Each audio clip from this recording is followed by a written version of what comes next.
मैं अपने प्रेस के साथियों का बहुत बहुत धन्यवाद देना चाहता हूं। और जब प्रेस के साथियों से नहीं मिलते हैं तो अच्छा नहीं लगता है। इसी बहाने आपसे मिलने का मौका मिलता है। आज हमारे साथ चंदौली और बनारस के सांसद हमारे साथ हैं वीरेंद्र सिंह जी, समाजवादी पार्टी के जिलाध्यक्ष, समाजवादी पार्टी के कई साथी जो संगठन के हैं, चुनाव लड़े हैं, और हमारे महत्वपूर्ण कार्यकर्ता जो आज यहां पर आए, साथ में उनके। दाल मंडी बहुत ही हिस्टोरिकल जगह रही है। उस बाजार के कुछ व्यापारी साथी आए हैं, लेकिन वो दुख तकलीफ सभी जो व्यापारी हैं उनकी लेकर के आए हैं। जिस तरह से लगातार पिछले कई महीनों से, या यूं कहें कि कई साल से उनके ऊपर सरकार की तरफ से जो सरकार का फैसला, उसकी वजह से संकट आया है। ये कोई हिस्ट्री बचाने का या हेरिटेज को बचाने के लिए योजना नहीं बनी है। बीजेपी के लोगों की तरफ से जो योजना बन रही है, कोई यहां हिस्ट्री बचाने के लिए नहीं है, ना हेरिटेज बचाने के लिए है। ये पॉलिटिकल डिमोलिशन होने जा रहा है। ये पॉलिटिकल अप्रोच है उनकी, और पॉलिटिकल अप्रोच इसलिए है क्योंकि वो चुनाव उस बाजार से या उसके आसपास जीत करके नहीं जा पा रहे हैं। अगर उन्होंने कोई एग्जाम्पलरी काम पहले कोई किया होता, बनारस को क्योटो के बराबर खड़ा करने के लिए, क्योंकि हमने आपने जो तस्वीर या जो विजन देखा, और खुशी तो तब हुई जब ये विजन आया कि हम वाराणसी को क्योटो बनाने जा रहे हैं।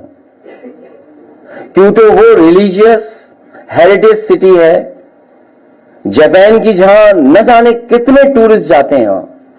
वहां की सफाई, वहां का पहुंचने का जो इंतजाम है, वहां की पार्किंग, वहां की फैसिलिटीज, वहां की और जो एमिनिटीज होती हैं, वो वर्ल्ड क्लास ही नहीं, वर्ल्ड क्लास से ऊपर के स्टैंडर्ड की हैं। तो जब ये बात कही गई कि वाराणसी को क्योटो बनाया जाएगा या क्योटो के तर्ज पर उसका विकास होगा, और मुझे याद है हम लोगों को भी भरोसा इसलिए आ गया क्योंकि उस समय के जो प्रधानमंत्री थे उनके साथ हमें भी भोजन करने का, खाना खाने का मौका मिला था, तो भरोसा और बढ़ गया। लेकिन इधर देख रहे हैं कि लोगों को परेशान किया जाए, कैसे किया जाए, तकलीफ कैसे पहुंचाई जाए, उनका कारोबार कैसे छीना जाए, उनको अपने डर से, अपने सरकार की ताकत से, सरकार के डर से कैसे डराया जाए जिससे वो अपनी मांग भी न मांग सकें। और अपने प्रोजेक्ट को पूरा करने के लिए, पॉलिटिकल प्रोजेक्ट के लिए, कोई गवर्नमेंट प्रोजेक्ट नहीं है, पॉलिटिकल प्रोजेक्ट को पूरा करने के लिए डिवाइड एंड रूल का रास्ता अपना रहे हैं कि ऐसा माहौल बना दो कि उन्हीं के बीच में मतभेद हो जाएं और कोई ना कोई एडवांटेज उठा ले। इसलिए हमारी मांग है कि ये पॉलिटिकल डिमोलिशन कंप्लीटली रुकना चाहिए। और दुनिया में तमाम देश हैं जहां पर वहां की सरकारों ने हेरिटेज, हिस्ट्री या अपने बाजार को संरक्षण कर करके जो आने वाले लोग हैं, कारोबार करने वाले लोग हैं, उनको सुविधाएं दी हैं।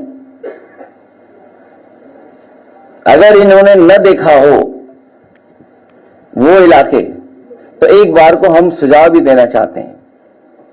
हालांकि हमारे मुख्यमंत्री जी सिंगापुर में स्पेन ढूंढ रहे थे, सिंगापुर में स्पेन।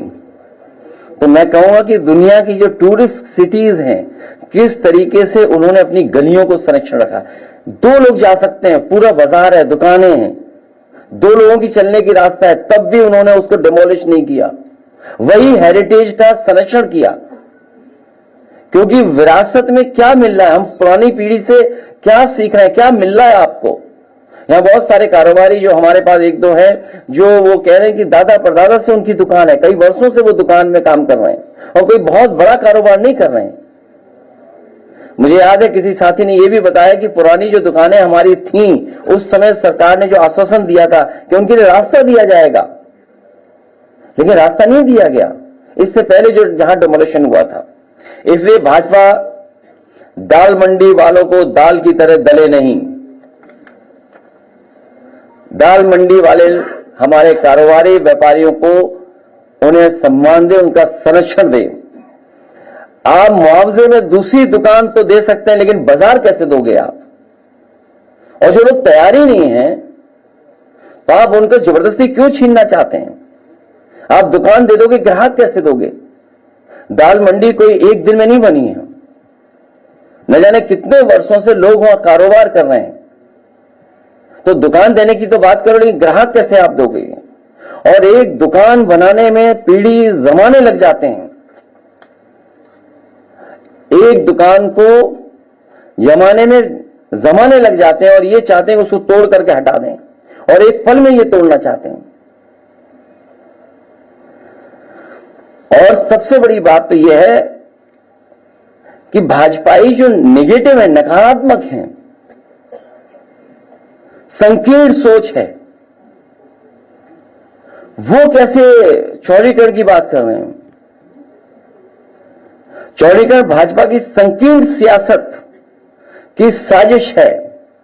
ये साजिश कर रही है, ये चौड़ीकरण जो कर रही है, ये भाजपा की संकीर्ण सियासत की साजिश है।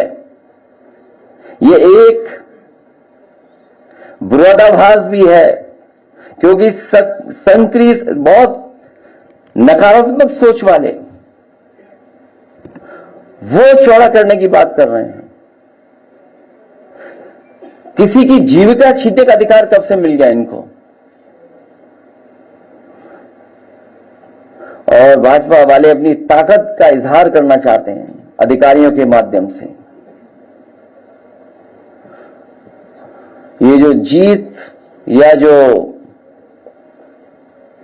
ये अधिकारियों के माध्यम से दबाव बनाना या मैसेज देना, डराना धमकाना, ये कितने दिन चलेगा? आज हम और आप लोग बैठे हैं तो और दिन कम हो गए हैं। पहले बैठे थे तो न जाने कितने दिन थे, 20-25 दिन और कम हो गए, तो हर दिन कम हो रहा है। और इन्होंने कोई ऐसा एग्जाम्पलरी काम किया हो तो बताएं। समाजवादी सरकार में मॉल बना था लखनऊ में, वो बेच दिया इन्होंने। ये तो बेचने वाले लोग हैं, कहीं ऐसा तो नहीं कि ये बड़े बड़े लोगों से मिलकर के कोई बहुत बड़ी साजिश कर रहे हो। वर्णा जैसी नदी को साफ रख करके और वाराणसी का ट्रैफिक कैसे कम हो, उसके लिए जो रिवर फ्रंट की तैयारी थी वो भी इन्होंने रोक दी। अब कभी कभी सोचते हैं कि कुछ लोग तस्वीरें चलाते कि वर्णा नदी पे हम ये डेवलपमेंट करने जा रहे हैं, जबकि जो प्रोजेक्ट उसमें बना था उससे वर्णा नदी साफ भी हो गई होती, लोगों को आने जाने का रास्ता मिल जाता, पार्किंग की जगह मिल जाती। और मुझे खुशी इस बात की, आज दोबारा बात दोहरा रहा हूं मैं। विधानसभा में मैंने दोहराई थी बात, और लोकसभा में मैंने ये बात कही, कई मौकों पर कहा मैंने कि आज जो मेट्रो जितनी भी चल रही है यूपी में, आपकी लखनऊ की मेट्रो समाजवादी की देन है, कानपुर की मेट्रो समाजवादी की देन है, नोएडा से ग्रेटर नोएडा जोड़ने वाली मेट्रो समाजवादी पार्टी की देन है, नोएडा को दिल्ली से जोड़ने के लिए मेट्रो समाजवादी पार्टी की देन है, आगरा की मेट्रो समाजवादी की देन है। और वहीं क्योंकि प्रधानमंत्री जी की कॉन्स्टिट्यूंसी में भी मेट्रो बन जाए, मेट्रो हो, इसलिए उस समय समाजवादी सरकार में पूरी डीपीआर बना करके और बजट 50 करोड़ दे करके हम लोग गए थे। और अगर समाजवादी सरकार बन गई होती तो वाराणसी में भी मेट्रो होती, और मेट्रो बनने के बाद आपको किसी भी गरीब की दुकान या इस तरह का डेमोलिशन का फैसला नहीं लेना पड़ता। अगर कोई बनारस में रोका है मेट्रो को उस डेवलपमेंट को किसी ने रोका है तो वो भारतीय जनता पार्टी है। जो ये परेशान किया जा रहा है दाल मंडी में, वो केवल अपना वोट सीधा करने के लिए। और अगर इनकी कोई तैयारी होती कि हम दाल मंडी को किस लेवल तक ले जाएंगे डेवलपमेंट, तो कम से कम किसी बड़ी संस्था से इस तरीके से स्टडी कराई होती।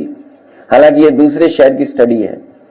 बहुत कोई पत्रकार साथी अगर बहुत समझदार हो, हालांकि सब समझदार हैं,